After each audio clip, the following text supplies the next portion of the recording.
Prilly Latuconsina ungkap kriteria pria idaman, ganteng dan pekerja keras. Aktris Prilly Latuconsina ungkap kriteria pria idaman untuk jadi pasangan di usianya yang menginjak 26 tahun.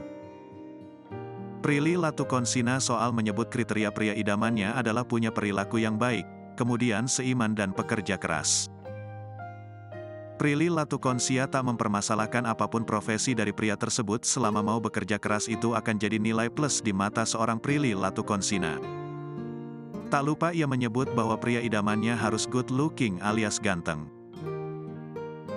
Ia yang penting baik, seiman, seagama, pekerja keras, tutur Prilly Latuconsina di kawasan Setiabudi, Jakarta Selatan, Jumat, tanggal 25 Agustus tahun 2023.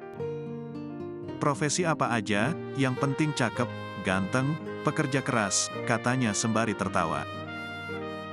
Sadar bahwa dirinya adalah perempuan pekerja, Prilly ingin sosok pasangan yang tidak masalah akan kesibukannya sebagai wanita karir yang mandiri.